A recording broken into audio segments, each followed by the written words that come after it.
মাথাভাঙার ছবি আপনাদের দেখাচ্ছে। মাথাভাঙায় বিজেপির সভা ঘিরে উত্তেজনা, বিক্ষোভ দেখায় তৃণমূল। কালো পতাকা প্ল্যাকার্ড নিয়ে বিক্ষোভ দেখায় তৃণমূলের কর্মীরা।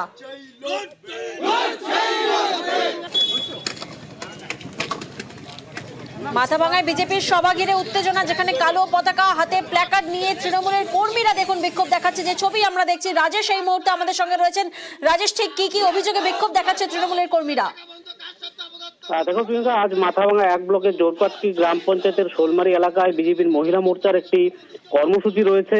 সেই কর্মসূচি শুরুর ঠিক আগেই পাশাপাশি রাস্তায় কিন্তু রাস্তা আটকে 100 দিনের কাজের টাকা এবং আবাস যোজনার টাকার দাবিতে কিন্তু সেখানে বিক্ষোভ প্রদর্শন করে, এবং তারা যেটা জানিয়েছেন যে এলাকার সাধারণ নাগরিক হিসাবেই তারা বিক্ষোভ দেখাচ্ছেন।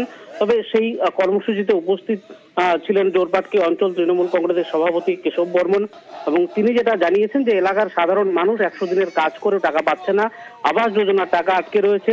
এইসব দাবিতেই তারা শুনতে পেরেছেন যে আজকে বিজেপির এই কর্মসূচিতে আসার কথা রয়েছে এলাকার বিধায়ক বরেন বর্মন এবং কেন্দ্রীয় স্বরাষ্ট্র প্রতিমন্ত্রী নিশীথ প্রামাণিক। মূলত তাদেরকে বিক্ষোভ দেখাবেন এবং তাদের কাছে 100 দিনের কাজের টাকা এবং আবাস যোজনার টাকার দাবি জানাবেন। যদিও এদিনের এই কর্মসূচিতে কিন্তু কেন্দ্রীয় স্বরাষ্ট্র প্রতিমন্ত্রী নিশীথ প্রামাণিক এবং এলাকার বিধায়ক বরেন বর্মন কেউই আসেননি। তারা রাস্তায় বেশ কিছুক্ষণ ধরে বিক্ষোভ দেখান। খবর পেয়ে ঘটনাস্থলে আসে মাথাভাঙা থানার পুলিশ এসে তাদেরকে সেখান থেকে সরিয়ে দেয়।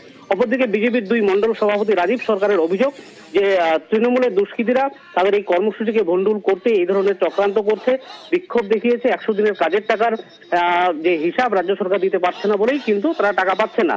এর সঙ্গে বিজেপির কোনো বিষয় নেই। তাদের কর্মসূচিকে তারা বাস্তবায়িত করতে না পারে, তাদের কর্মসূচি যেন ভণ্ডুল হয়ে যায়, তার জন্য এটা বিজেপির বিরুদ্ধে তৃণমূলের এই চক্রান্ত। তো 100 দিনের কাজের টাকা পাইনি, সেই টাকা পাওনার দাবিতে আমরা এখানে বিক্ষোভ করছি। কবে টাকা দেবে? যদি বলে আজকে দেব, তো তাহলে আর কোনো বিক্ষোভ হবে না, তাহলে এইভাবে সুস্থভাবে চলবে। আর যদি বলে টাকা দেব না, তাহলে এই আন্দোলনটা চলতেই থাকবে। বিভিন্ন অঞ্চলে বিভিন্ন বুথ থেকে মহিলারা টোটোতে করে আসছিল। জানি না এনারা কোন মতিভ্রম নিয়ে রাস্তা অবরোধ করে বসে পড়ছে। আমাদের কার্যকর্তা এবং মহিলা যারা কর্মী সমর্থক আছে তাদেরকে ব্যাক করে দিচ্ছে এবং তাদেরকে অশ্লীল ভাষায় গালাগালাজ করছে, তাদেরকে ধমক দিচ্ছে এবং আমাদের টোটোগুলোকে মারধর করতেছে। ভারতীয় জনতা মহিলা মোর্চার পক্ষ থেকে অঞ্চলের একটা বিরাট প্রোগ্রাম আছে, যাতে এখানে আমাদের কার্যকর্তারা সঠিক সময়ে সঠিকভাবে উপস্থিত হতে না পারে, কার্যক্রমটা কী করে ভণ্ডুল করা যায় এর একটা অপচেষ্টা এনারা সর্বদাই করে থাকে। যারা আমরা 100 দিনের কাজ করেছে গরিব মানুষ, সেই টাকার দাবিতে সাধারণ মানুষ আমরা সোচ্চার হয়েছে। আজকে যে এলাকায় যখন আমাদের ঢুকবে বরেন বর্মন অথবা এলাকার নিশীথ প্রামাণিক আমাদের স্বরাষ্ট্র প্রতিমন্ত্রী, তাকে আমরা আটকাবো এবং আমরা কালো পতাকা দেখাবো।